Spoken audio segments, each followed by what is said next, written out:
Mesdames, Mesdemoiselles, Messieurs, bonsoir. Il est 21h01 au studio Marie-Thérèse Péchaud.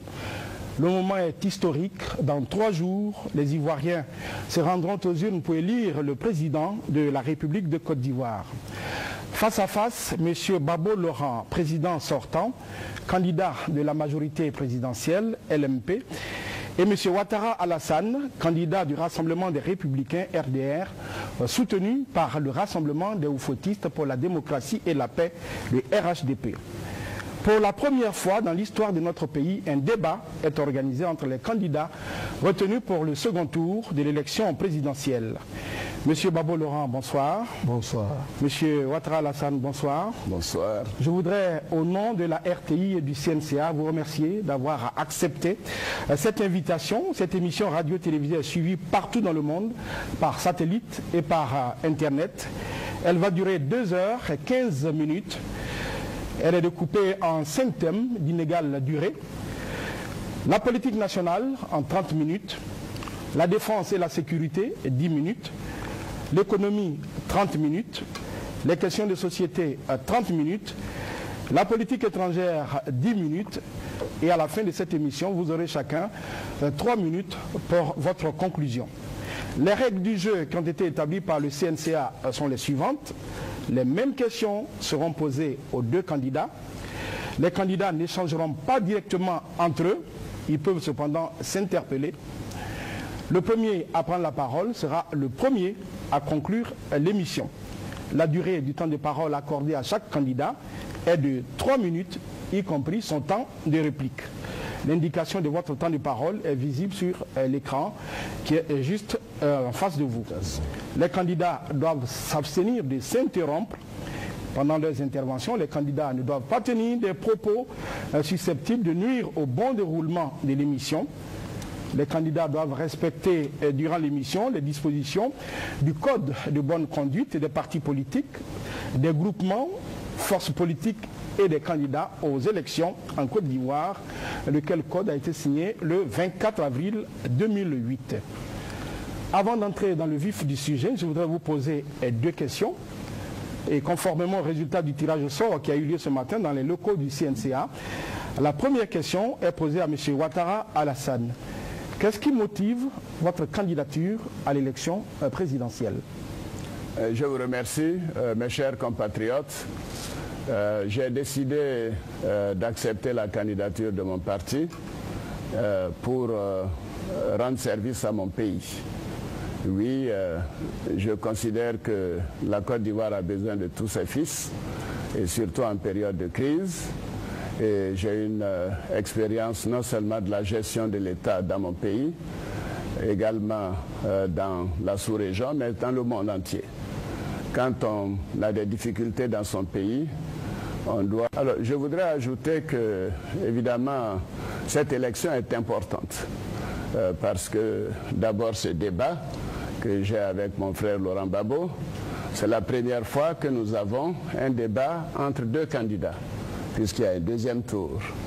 Et le premier tour s'est déroulé dans de bonnes conditions. Il y a eu des élections apaisées.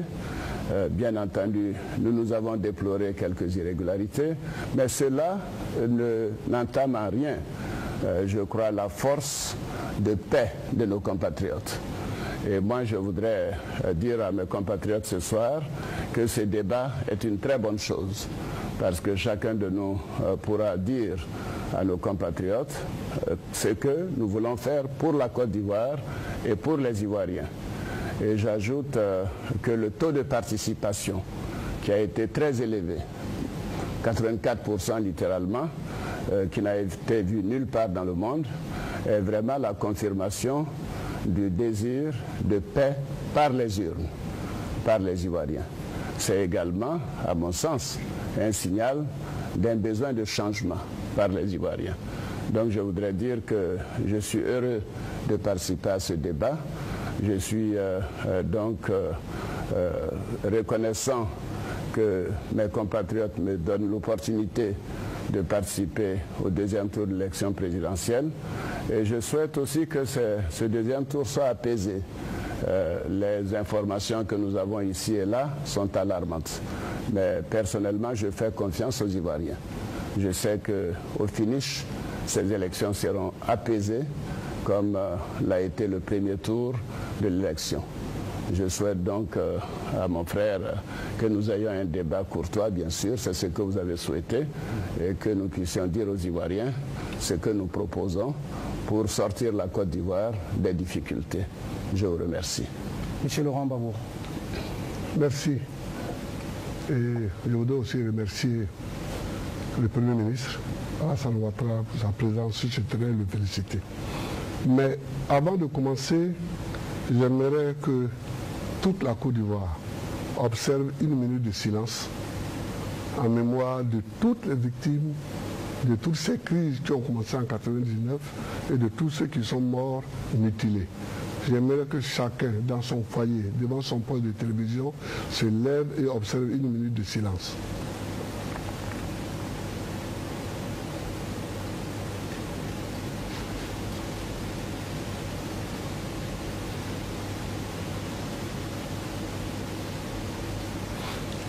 Monsieur le journaliste, je peux maintenant reprendre. Allez-y. Oui, oui. Il vous reste 2 minutes.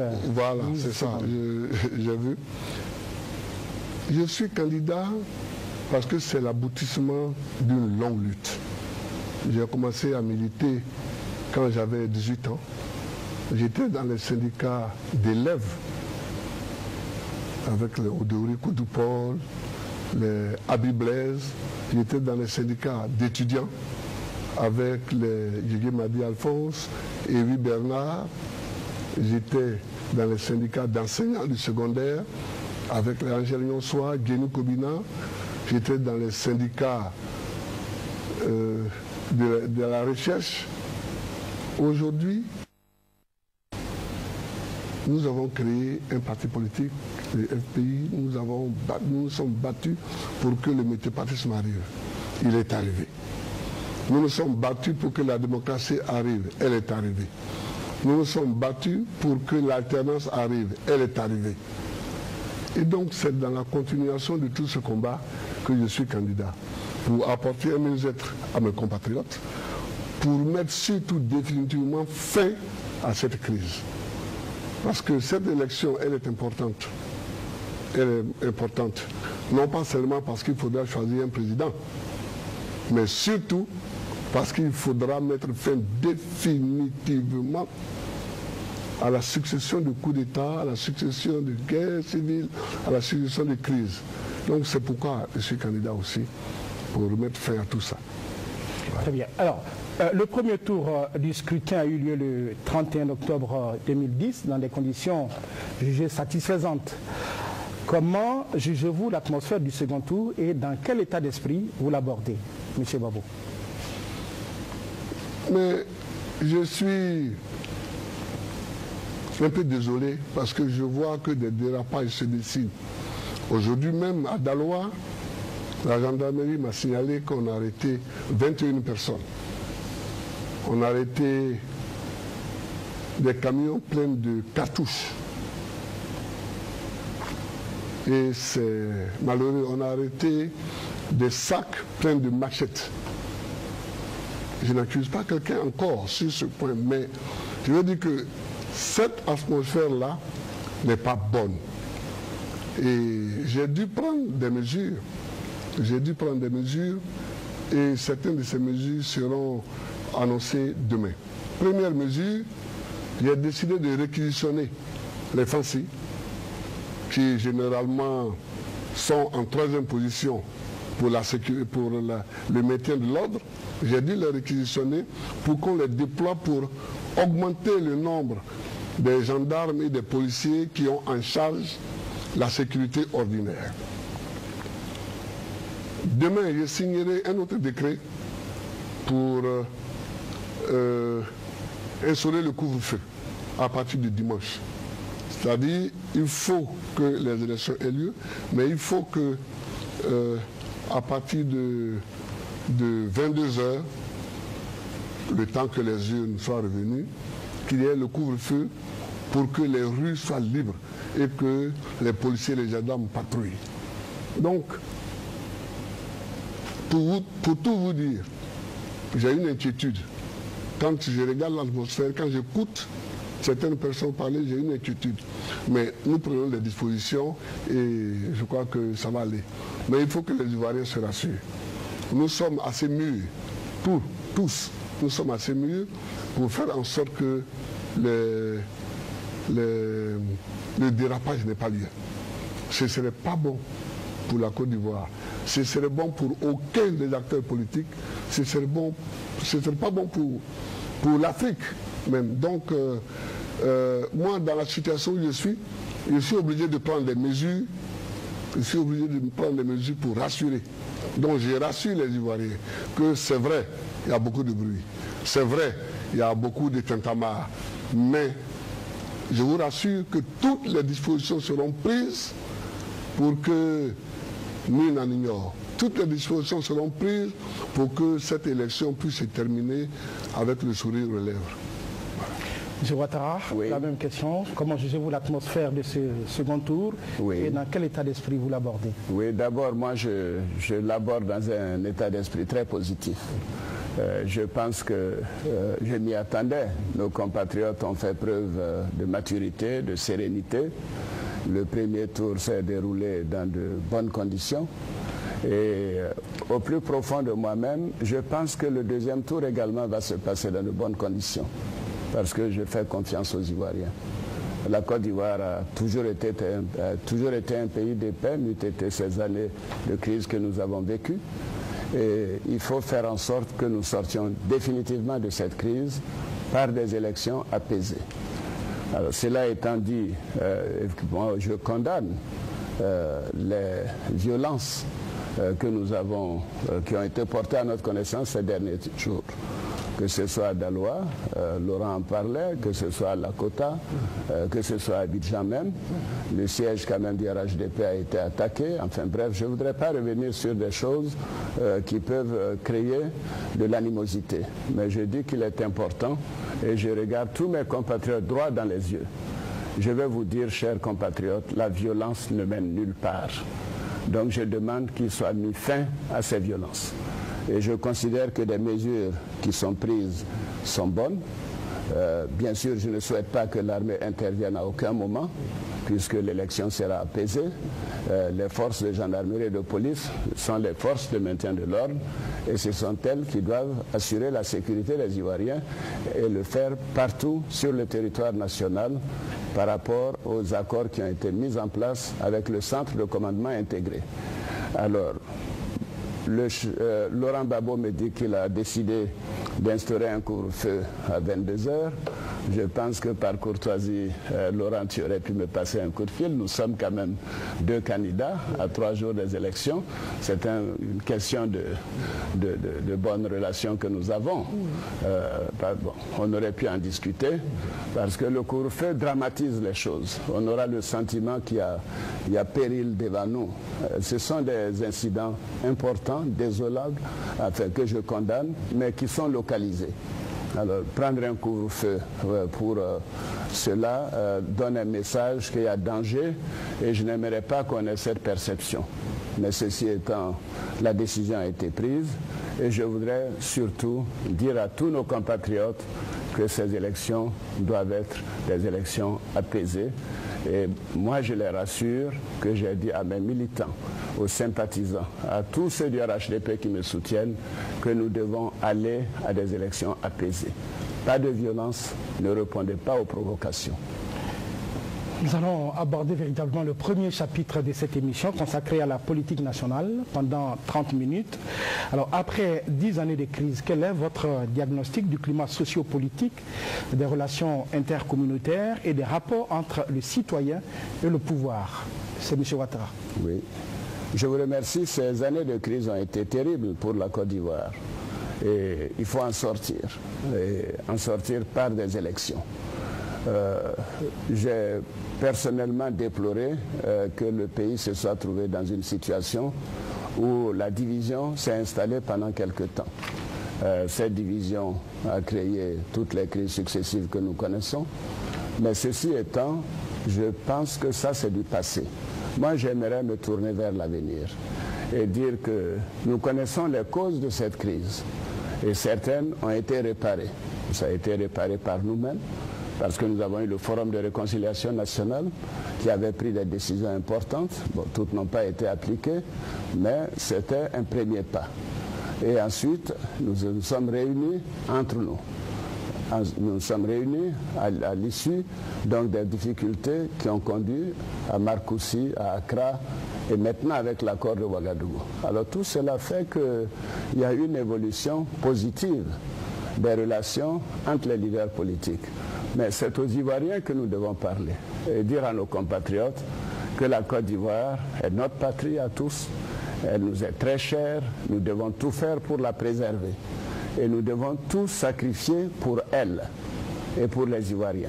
Et donc, je considère que cette élection nous permettra de sortir définitivement de cette crise et surtout que, si elles sont apaisées comme je le souhaite, à l'issue des élections, le vaincu pourra féliciter le vainqueur et on aura par la suite des élections législatives, des élections municipales, des élections de conseils généraux.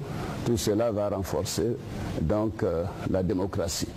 Alors, la démocratie ne peut pas aller seule sans la paix sociale. La Côte d'Ivoire a connu des difficultés économiques importantes. Nous aurons l'occasion de parler de l'économie tout à l'heure. Ceci aussi crée des fractures, parce que, vous savez, une économie, c'est un gâteau qu'il faut partager, et quelquefois, il y en a qui sont plus gourmands que d'autres.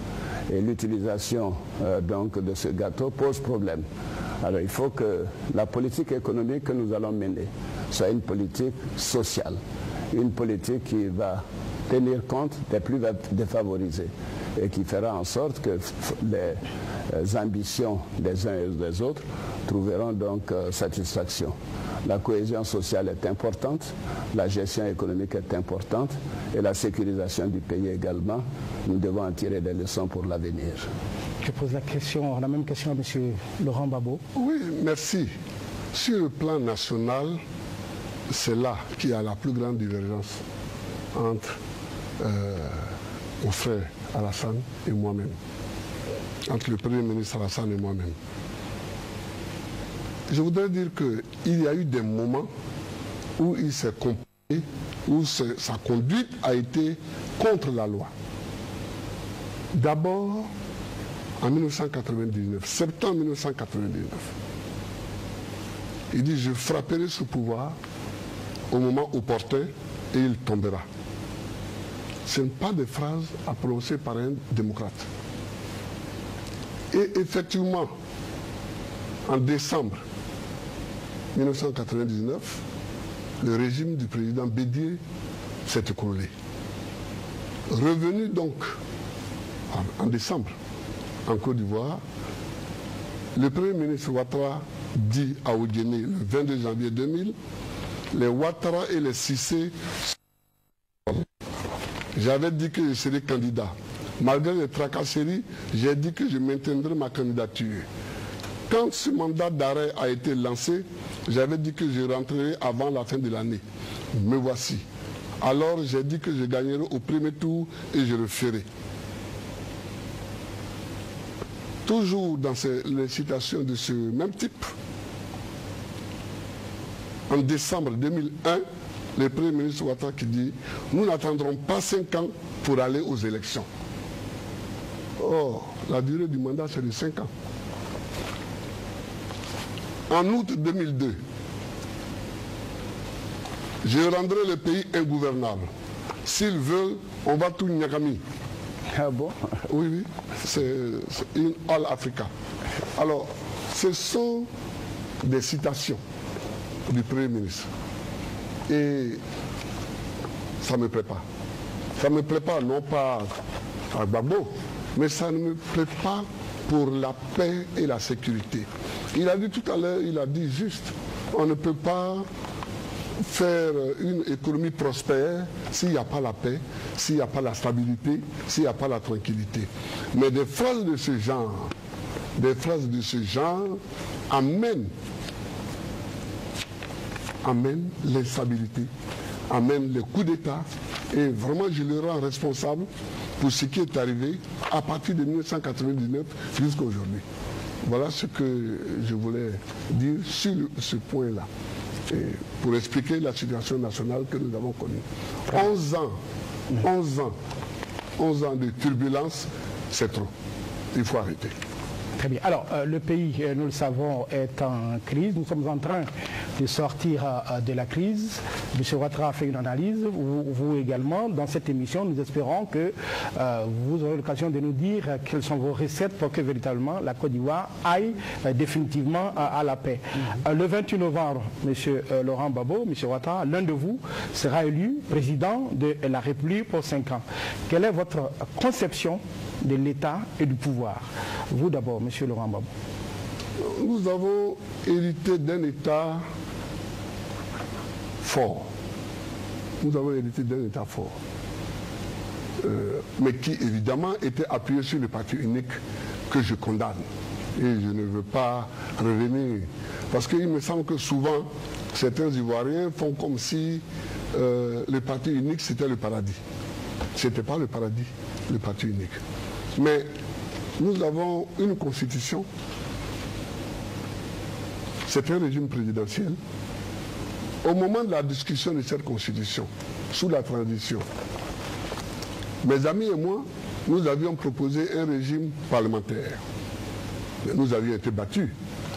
Tous les autres, tous ceux qui participaient comme nous à la discussion sur la constitution, ont proposé un régime présidentiel avec Premier ministre.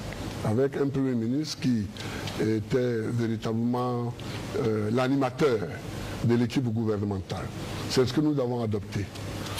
Je crois que le régime lui-même n'est pas mauvais, mais ce sont les circonstances qui font que ce régime peut être ou trop fort si celui qui le dirige a des tendances dictatoriales, on l'a vu dans certains pays, ou trop faible si celui qui le dirige n'a pas assez de poigne. Donc, je n'ai pas de... Pour le moment, je ne pense pas qu'il faille changer la nature du régime qui est là. Mais il faut souligner le caractère social de la République. Nous sommes en République et nous sommes dans une République sociale. C'est-à-dire qu'il faut veiller à ce que les plus faibles ne soient pas écrasés. Il faut veiller à ce que les plus puissants ne soient pas arrogants et pleins de morgue pour toujours gagner plus et pour laisser toujours plus de miettes aux autres. C'est ça. Et je crois que c'est cet ordre-là qui peut garantir la prospérité. Il faut donc la démocratie. Non, il faut d'abord conserver le caractère républicain du régime. Il faut garder le régime présidentiel. Il faut garder le caractère social de la République et puis créer les conditions de paix pour que les investisseurs viennent et que les investisseurs locaux même investissent et ne soient pas tentés d'aller investir ailleurs. Donc voilà ce que je souhaite. M. Ouattara, j'imagine que vous voulez apporter des précisions à l'interpellation de M. Laurent Gbagbo. Je rappelle que vous avez 3 minutes pour le faire. N'oubliez pas que vous devez répondre à la question que j'ai posée. Bien sûr, bien sûr. Non, mais écoutez, je pense qu'il est facile d'accuser sans preuve et sans enquête. Dire qu'Alassane Ouattara a fait ceci, cela, il a fait des déclarations. Mais moi, j'ai toute une série de déclarations faites par Laurent Gbagbo ici. Quand le coup d'État est arrivé, il a dit que c'était un coup d'État salutaire. Il a dit que c'était un coup de pouce à la démocratie. Et quand il est arrivé de Libreville via Boaké à Gesco, il a été escorté par des militaires pour rentrer à Abidjan en champion. Mais ça, pour moi, ça ne veut pas dire que c'est lui qui a fait le coup d'État. Alors donc prendre des phrases et sur cette base dire à partir de là on a fait un coup d'État, je trouve tout de même on devrait essayer d'aller plus loin. Alors parlant de ce fameux coup d'État, tout de même le FPI a accompagné la transition militaire jusqu'au bout. Moi j'avais annoncé dès le départ que j'étais contre les coups d'État. Et quand j'ai vu l'évolution du régime militaire, dès le mois de mai, nous avons démissionné du gouvernement militaire. Laurent Gbagbo a continué avec le gouvernement militaire. Un de ses plus proches, Lida Kwasi, était même le conseiller militaire et de défense du général Gueye. Alors, et ils sont allés aux élections ensemble, en nous excluant, le président Bédié et moi. Donc vous savez, si on veut rentrer dans cette sauce, je crois qu'on va perdre le temps aux Ivoiriens. Ce qui m'intéresse, c'est de connaître les causes. Et je les ai déjà indiquées. Les causes de cette crise, il faut qu'on y mette fin. Parce que Laurent Gbagbo n'a pas été élu en 2000. Avec le fait que le président Bédié et moi avons été écartés. Donc ce n'était pas une élection démocratique. Deuxièmement, à la proclamation des résultats, nous savons que c'est par un coup de force. C'est le plus fort qui a gagné. Il avait plus de militaires de son côté que le général Gueye. Bref, donc je ne vais pas revenir sur ce passé. Il vous reste 50 secondes. Voilà, je sais qu'il reste 50 secondes. Alors, quant à votre question concernant la conception du pouvoir, pour moi, le pouvoir doit être un pouvoir démocratique. Les institutions doivent être incarnées par des personnes responsables et qui prennent des décisions, même si elles sont difficiles. Je suis pour le régime parlementaire, mais pas de manière complète. Le régime présidentiel que nous avons aujourd'hui, à la sortie de crise, est un bon régime.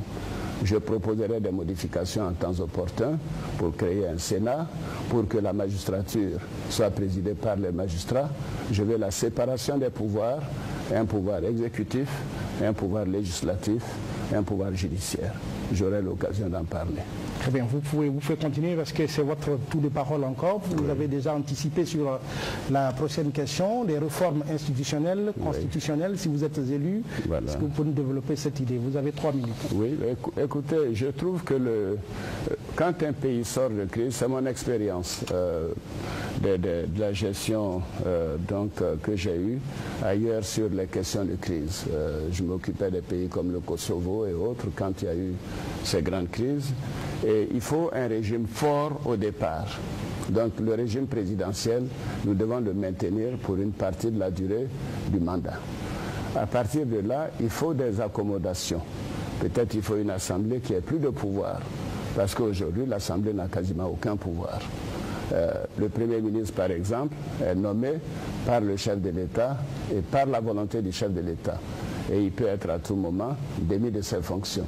Il n'a pas une base parlementaire réelle. Première modification. Deuxième modification, il faut un Sénat, des hommes d'expérience, des hommes et des femmes d'expérience, pour que tout ce qui peut aller de manière définitive comme loi puisse bénéficier de l'expérience de ceux qui ont déjà géré la nation à des niveaux divers et surtout à des niveaux élevés, que ce soit dans le système judiciaire ou dans le système de l'exécutif. Et troisièmement, je suis pour la séparation des pouvoirs. Il n'est pas normal dans notre pays, ce n'est pas la faute à Laurent Gbagbo, que nous soyons dans une situation où le chef de l'État est le président du Conseil supérieur de la magistrature. Nous avons hérité cela de la France, mais il faut que nous soyons dans une situation où nous avons donc le pouvoir exécutif avec le chef de l'État, le pouvoir judiciaire et le pouvoir législatif. Vous voyez, aux États-Unis, la Cour suprême des États-Unis est un organe qui a une responsabilité reconnue par tous, parce qu'elle est crédible et parce qu'elle est également indépendante. C'est ce dont je rêve pour mon pays. Alors maintenant, il faut aller au-delà pour les réformes institutionnelles et autres. Il faut véritablement appliquer l'état de droit. Parce que l'état de droit n'est pas véritablement appliqué. Il y a des paroles, il y a des décrets, mais ce n'est pas le cas. Il faut faire en sorte que la liberté de la presse, la liberté d'expression, comme le disent les Américains, est la première des libertés. La liberté de la presse n'est pas respectée en Côte d'Ivoire de manière totale, en tout cas comme moi je l'aurais souhaité. Donc il y a des réformes institutionnelles importantes à faire. Je pourrais parler éventuellement des questions de décentralisation, mais ceci prendrait un peu trop de temps.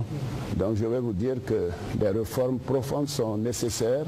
Il faut que ce soit fait avec des gens d'expérience, que ce ne soit pas tout simplement un groupe de personnes, mais des personnes respectées et dont la voix et les écrits convaincront les Ivoiriens. Je vous remercie. Monsieur Laurent Gbagbo, si vous êtes élu demain, est-ce que vous envisagez des réformes institutionnelles et constitutionnelles pour répondre aux nombreuses critiques formulées par certains Ivoiriens pendant cette campagne?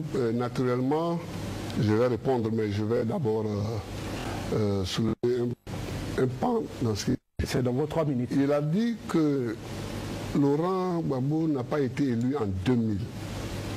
Je regrette, mais il faudra qu'on mette ça en application au cours de cette élection-ci.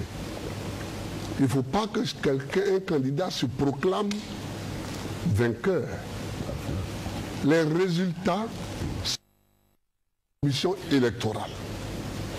Et après, elles sont confirmées ou non par le Conseil constitutionnel. En 2000, d'après la commission électorale, j'ai été élu avec 59% des voix. Mon adversaire qui s'est proclamé élu, ça ne compte pas. Ça ne compte pas. Il faut que la commission électorale, nous la laissons libre de travailler et nous la laissons proclamer les résultats. Après, le Conseil constitutionnel viendra. Donc, ça, je voulais dire ça. Mais, vous voyez que sur beaucoup de points, on est d'accord. Sur le Sénat, pour ceux qui ont lu mon ouvrage, j'ai marqué dedans que nous allons créer un Sénat. Je suis content que le Premier ministre soit maintenant d'accord avec moi. Parce qu'au début, ce n'était pas tout à fait évident, mais je suis d'accord. La séparation des pouvoirs, il le faut. Il le faut. Mais voyez-vous, nous avons dans la Constitution des instances judiciaires à créer. La Cour de cassation,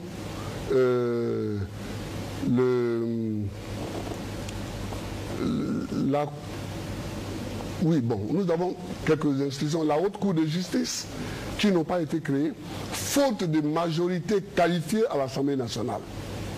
J'espère que, comme les 2 candidats qui restent en liste pour le 2e tour sont d'accord pour la séparation des pouvoirs, j'espère que nous allons, après cette élection, voter ces lois organiques et puis mettre en place là. Sur la liberté de la presse, il a raison. Il n'y a jamais une liberté de la presse totale en période de guerre. Or, nous sommes en période de guerre.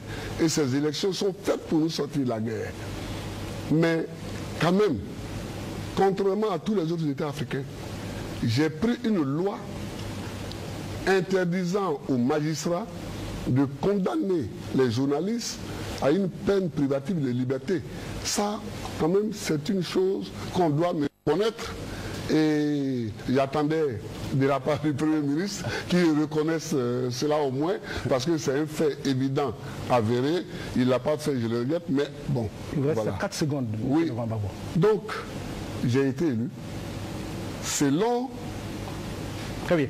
Alors, vous avez parlé de la justice. J'aimerais qu'on s'y attarde encore un peu. La justice, on le sait, c'est le pilier de la nation. La Côte d'Ivoire compte aujourd'hui 9 tribunaux et 500 magistrats pour 20 millions d'habitants, ce qui donne un ratio de 1 tribunal pour 2 millions d'habitants et 1 magistrat pour 40 000 habitants. Alors, quel plan de réforme comptez-vous mettre sur pied pour un fonctionnement efficient de la justice en Côte d'Ivoire? Vous me posez la question. D'accord, merci. La justice va mal. La justice n'est pas en bonne santé. Dire le contraire, ce serait se moquer des Ivoiriens. Voilà. Mais j'ai dit aussi que ce n'est pas dans les périodes de troubles comme celle-ci qu'on fait les réformes de ce genre. Parce qu'une réforme de la justice est une réforme fondamentale. Mes amis travaillent dessus. Mes amis travaillent sur cette réforme. Il faut d'abord faire en sorte que les juridictions épousent le contour des entités décentralisées. On va créer des régions. Je souhaite qu'il y en ait 10. Le ministre de l'Intérieur m'en propose 11 ou au maximum 12. Il faut que dans chaque région, il y ait au moins une cour d'appel. Il faut que dans chaque région, il y ait au moins une cour d'appel. Et qu'à partir de cette cour d'appel... Il y en a 3 aujourd'hui.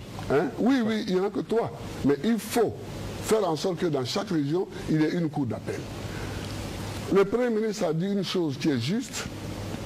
J'ai assisté par curiosité à 1 ou 2 réunions du Conseil supérieur de la magistrature. Je ne savais pas bien ce que je faisais d'ailleurs là, mais donc il faut séparer le pouvoir exécutif du pouvoir judiciaire, et je crois que ce n'est pas la peine de faire du président de la République une fleur sur le gâteau. Il faut séparer cela. Mais donc il faut créer une cour d'appel par région. À partir de là, il faut étendre les juridictions de base. Mais il y a une chose qui est plus importante aussi, c'est que les juges de siège, ils sont quasiment inamovibles. Et ça pose un problème. Ça pose un problème. Les juges du parquet, ils sont nommés par l'État, sur proposition du ministre de la Justice, ils sont nommés. Mais les juges du siège, ils sont inamovibles. Et quand ils rendent des décisions qui vont contre certains intérêts, surtout économiques, parce que c'est dans le domaine économique qu'on souffre surtout de la carence de la justice. Parce qu'il y a des décisions qui empêchent certains investisseurs d'investir. J'ai eu à régler au niveau de la présidence 3 questions. Une entre un opérateur économique et la Société Générale. Une entre ExxonMobil et les centres routiers. Et une autre, je ne sais plus encore, un truc téléphonique là, des Américains. Alors, je pense que il faut... On a commencé les réformes, mais il faut bien les payer et puis faire en sorte que les juges assis soient un peu flexibles, soient un peu mobiles. Très bien. Monsieur Ouattara, quel est votre plan de réforme de la justice pour la rendre plus proche des citoyens, plus efficace, plus performante? Bien, je suis heureux que mon frère Laurent Gbagbo et moi sommes d'accord qu'il y a des problèmes dans la justice et qu'il faut une réforme. Mais avant d'en arriver là, je voudrais dire que l'élection de 2000, ce n'est pas pour parler du passé, c'est l'avenir qui m'intéresse. La CEI a proclamé, en tout cas le général Gueye s'est proclamé le matin, élu, et Laurent Gbagbo s'est proclamé l'après-midi. Non, si. Puis à la radio, nous l'avons vu, tu l'as dit, et c'est après cela qu'il y a eu donc le président de la commission est allé refaire des décomptes, etc. C'est du passé. Moi, ce que je retiens, vous savez, dans chaque chose qui s'est passée dans notre pays, nous devons en tirer une leçon. Alors, la leçon de cette chose, c'est que cette fois-ci, nous fassions pleinement confiance à la commission électorale indépendante. Que le résultat que la commission va annoncer soit accepté par tous. En tout cas, moi, je l'accepterai. Et je souhaite que Laurent Gbagbo dise également par avance qu'il acceptera la décision de la commission électorale indépendante. À partir de là, il n'y a plus de tension. Même si des gens s'amusent à faire des SMS, à appeler, à faire des déclarations ici et là, ça n'a plus aucune importance. Parce que nous savons que nous avons une institution respectée, une institution consensuelle, qui donne les résultats, et c'est à cela que nous devons nous en tenir, et nous devons d'ailleurs tous les deux l'encourager à ce que ça se fasse dans les 24 heures. C'est possible dans les 24 à 48 heures, c'est possible d'avoir des résultats. Donc dès lundi, nous ayons ne serait-ce que des résultats préliminaires avant les résultats provisoires. Donc c'est la leçon que je retiens de ce qui s'est passé en 2000. Maintenant, par rapport... 10 secondes pour répondre à la question. 1 minute 10, c'est facile parce que moi j'ai déjà rencontré le monde judiciaire. Je leur ai dit qu'il y avait des dysfonctionnements, il y avait des lenteurs, il y avait de la corruption et qu'il fallait nécessairement faire une réforme importante de la justice. Et je leur ai dit que la justice, pour être crédible, doit être efficace et impartiale. Et ce n'est pas le cas aujourd'hui. Pour les citoyens, pour obtenir un acte de justice, il faut payer. Les retards sont considérables. Ça ne marche pas. Il faut éliminer tous ces margouillas qui rôdent autour des palais de la justice pour essayer de régler des problèmes. Et j'ai l'ambition de construire une grande école de magistrature. Et c'est dans mon programme. 10 milliards de francs CFA, parce que je crois que ça permettra de former et de mieux former les magistrats. Et je promets que dans le budget de l'État, je vais augmenter la part de la justice de 2 à 3%. Parce qu'il y a les questions d'hommes, mais il y a également les questions d'infrastructure. il faut adresser les deux questions pour être sûr de mettre en route une bonne réforme de la justice. Très bien, c'est fini sur cette question. Alors j'aimerais qu'on parle de l'aménagement du territoire. La Côte d'Ivoire, aujourd'hui, c'est 19 régions, c'est 58 départements, 2 districts, Abidjan et Yamoussoukro, 229 sous-préfectures, 197 communes et plus de 9 villages. Récemment, 10 nouveaux départements ont été créés, 55 nouvelles sous-préfectures et 520 nouvelles communes. Alors, quelle suite allez-vous donner à cette politique d'aménagement du territoire et quels moyens pour que ce soit plus efficace dans l'action? D'abord, M. Ouattara. Oui, je vous remercie. D'abord, je dois dire très franchement que je ne suis pas d'accord avec la politique de décentralisation de Laurent Gbagbo. Je trouve que ça a été fait à la va-vite. Il y a eu des créations de sous-préfectures, de départements ici et là, de régions, qui, à mon sens, n'ont pas le poids d'une véritable région. Ceci étant, il faut une décentralisation. Mais vous savez, la décentralisation est une question tellement sensible parce que c'est organiser la manière de gérer le pouvoir local, le pouvoir départemental. Et pour ce faire, il faut une loi. Donc, dans mon programme, ce que j'envisage de faire, c'est de faire un découpage du pays en régions, en départements et ainsi de suite, et en communes. Avoir des milliers de communes, je ne suis pas sûr que ça vaille la peine parce qu'il faut avoir les moyens. On est tous d'accord qu'il faut rapprocher le plus possible les citoyens de la gouvernance. Mais on ne peut pas le faire à n'importe quel coût parce que ça coûte de l'argent. Alors moi, je vais proposer une loi à l'Assemblée nationale après une étude sérieuse de ce qui a été fait ces 10 dernières années pour que ce soit l'Assemblée nationale qui, comme ils l'ont fait pour le nombre de députés, que ce soit l'Assemblée nationale qui arrête le nombre de régions, le nombre de départements, le nombre de sous-préfectures, etc., et ainsi de communes, pardon, pour que nous n'ayons plus cette idée que quand le chef de l'État va en visite officielle quelque part, les gens disent « Ah, on veut une sous-préfecture ». On dit « Bon, vous avez une sous-préfecture ». Alors, quand il est quelque part, on dit « Ah, nous, à côté, ils ont eu un département, nous, on n'en a pas eu, donc on vous donne un département ». Je comprends l'acte politique, mais il faut que ce soit maintenant organisé et que les citoyens de ce pays se disent « Le traitement est par la loi, est applicable à nous tous ». Alors, au-delà maintenant des textes, il faut trouver les questions essentielles, qui sont les questions de ressources de ces régions et de ces départements. Ce problème n'a pas été traité encore. Moi, j'ai l'ambition de revoir la fiscalité globale, qu'elle soit nationale ou qu'elle soit décentralisée, pour qu'une bonne part, une part substantielle des ressources puisse être levée directement à ce niveau-là. Et en troisième lieu, il y a la question des infrastructures. Il faut que tout de même régler ces problèmes d'infrastructures avant de commencer à nommer des sous-préfets et des préfets. Si vous nommez un sous-préfet qui n'a pas de voiture et qu'il est obligé de prendre le bus ou de se faire transporter par un citoyen, j'en ai vu même qu'il était à mobilette quand j'ai fait mes tournées. Il n'a plus la force de l'autorité de l'État.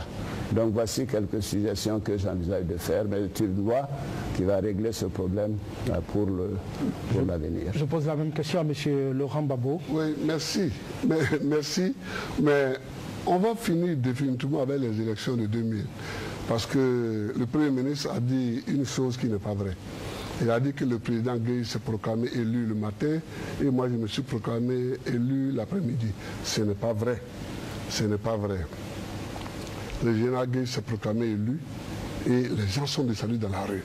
J'ai lancé un appel à ce qu'on descende dans la rue et lui-même, je ne sais pas si c'est lui ou si c'est un de ses lieutenants qui l'a dit. Vous savez que ce n'est pas moi. Non, je ne sais pas si c'est lui ou si c'est un de ses lieutenants qui l'a dit. Il a dit que le pouvoir était dans la rue. Donc on était tous dans la rue. On était tous dans la rue. Donc là-dessus, si je tiens à ce que la lumière soit faite, c'est pour que nous puissions en tirer des leçons pour les élections que nous vivons aujourd'hui. Je suis heureux de l'entendre dire que nous allons tous nous plier aux décisions que la CEI va dire. Vraiment, ça me fait plaisir. Mais en 2000, les résultats proclamé par la commission électorale me donnait gagnant et ça se trouve dans le journal officiel. Et ce sont ces résultats qui ont été confirmés par la Cour suprême. Aujourd'hui, nous parlons, mais après cela, nous parlons de la décentralisation. Je suis heureux que tout le monde aujourd'hui accepte ce qu'il n'acceptait pas avant. Mais je n'ai encore créé aucune région. Il dit que j'ai créé des régions comme ça. Je n'ai encore créé aucune région. Les régions, les propositions de création des régions sont sur ma table. Tout le monde peut aller à la présidence et rentrer, voir que sur le grand bureau, j'ai mis les cartes pour mieux visualiser. Ils sont sur la table. Je n'ai encore créé aucune région. J'ai créé des départements. Parce que dans des localités, les routes sont tellement mauvaises que les gens ont de la peine à arriver à la préfecture pour faire même des dossiers. Tenez, chez vous, dans la région d'Abangourou, quand j'ai créé le département de Bétier, ce n'était pas pour faire plaisir à quelqu'un de Bétier, mais c'est parce que manifestement les gens de Bétier n'avaient pas le moyen d'aller ou à Azopé, ou à Abangourou, ou de descendre sur Aboissou. Il fallait faire quelque chose, donc il fallait leur donner une entité administrative pour que les papiers soient faits. C'est pour ça que nous créons les départements. Mais les régions, nous ne l'avons pas encore fait. Et puis naturellement, il faudrait faire, il en a dit un mot, mais pas assez, la fiscalité régionale. Oui, il faudrait faire la fiscalité régionale, mais j'en parlerai tout à l'heure si vous m'en donnez l'occasion. Nous allons boucler ce premier chapitre consacré à la politique nationale avec cette dernière question. Notre pays sort d'une crise profonde qui risque de laisser des traces pendant longtemps. Si vous êtes élu demain, qu'est-ce que vous ferez pour réconcilier véritablement les Ivoiriens et les rassembler? D'abord, je ferai comme j'ai fait en 2000. C'est-à-dire que je convoquerai un forum pour qu'on se parle. Plus on se parle, plus on s'éloigne des antagonismes. Et avant que ce forum ne commence, j'expliquerai aux uns et aux autres que la justice, je ne dis pas l'appareil judiciaire, je dis la justice dans le gouvernement est la clé de voûte, est le ciment qui met tous les citoyens ensemble. Et l'injustice, au contraire, éloigne les uns des autres. Donc, il faut faire un forum. Et puis, moi, j'ai posé des actes qui plaident pour moi. Pour que nous arrivions à la paix et à la réconciliation, j'ai posé beaucoup d'actes. D'abord, quand le pays a été attaqué, agressé, je ne suis pas allé là où on ne m'a pas invité. C'est-à-dire que je ne suis pas allé à Marcoussis parce que je n'y étais pas invité. Mais quand on m'a invité à Kléber, je suis allé à Kléber. Même si je n'étais pas d'accord avec toutes les thèses qui étaient défendues. Quand on m'a invité à Accra 1, 2 et 3, je suis allé à Accra 1 et 2 et 3. Quand Pretoria 1, 2 et 3, je suis allé à Pretoria. Et à Pretoria, j'ai accepté que la CEI soit revue. Il y avait une loi sur la CEI et la CEI soit revue et que ceux qui étaient opposés à moi, mes opposants, aient la majorité. C'est la première fois qu'on voit ça en Afrique. Je leur ai donné la majorité à la CEI. Le Premier ministre le sait bien. J'ai accepté une deuxième chose. On avait un problème avec l'article 35 de la Constitution. Dans les éléments modifiés, il faudra étudier. Mais on avait un problème avec l'article 35. J'ai donc demandé au président Thabo Mbeki, devant le Premier ministre Ouattara et devant le président Bédié, de nous écrire pour que j'utilise l'article 48 pour rendre éligibles tous ceux qui étaient à Marcoussis. C'est ce que j'ai fait. Et ça, c'est un acte de réconciliation. Et si aujourd'hui nous sommes face à face, c'est bien parce que des choses ont été faites. Alors, je crois que j'ai ensuite, voyant que cela a été fait et qu'il fallait aller plus loin pour obtenir la sortie des crises véritables, j'ai engagé le dialogue direct avec ceux qui dirigeaient la rébellion. Ceux qui ont accepté de dire qu'ils la dirigeaient, j'ai engagé le dialogue direct qui a abouti aux accords politiques de Ouagadougou. Donc, les actes que j'ai posés sont des actes de réconciliation, sont des actes de paix et de réconciliation, nous allons continuer dans ce sens. Tout ce qui est paix, nous allons insister, et tout ce qui est guerre, nous allons les éloigner. M. Ouattara, quelle politique de réconciliation pour repenser les plaies de 10 années de crise? Oui, je pense que c'est une question centrale. Et il faut évacuer ce qui est dit sans preuve, sans enquête. Et il faut que les Ivoiriens connaissent la vérité de l'évolution de l'histoire récente de notre pays. Moi, première chose que je voudrais faire, c'est de faire des enquêtes, des commissions d'enquête sur le coup d'État de 99. Parce que moi aussi, je veux savoir qui a fait le coup d'État, pourquoi ça a été fait et dans l'intérêt de qui. En tout cas, ce n'était pas dans mon intérêt, puisque je n'ai pas été porté par ce coup d'État jusqu'à des élections. Je vais mettre en place aussi une commission d'enquête sur la rébellion pour savoir comment la rébellion a été organisée, qui l'a organisée, qui l'a financée et pourquoi il y a eu tant de dégâts et de souffrances et de tueries de frères ivoiriens entre eux. Donc je ne voudrais pas revenir, il faudrait une commission d'enquête qui permettra de comprendre ce qui s'est passé. Les déclarations des uns et des autres, ce n'est pas cela qui m'importe. Mais je prends l'engagement de faire la lumière sur ces choses. Et bien sûr, et tous les coloraires, l'assassinat du général Gueye, l'assassinat de Bogadoudou, et ainsi de suite. Ça, c'est la première chose. La deuxième chose, il faudrait mettre en place une commission vérité et réconciliation. C'est ce qu'on a tenté de faire avec le Forum pour la réconciliation.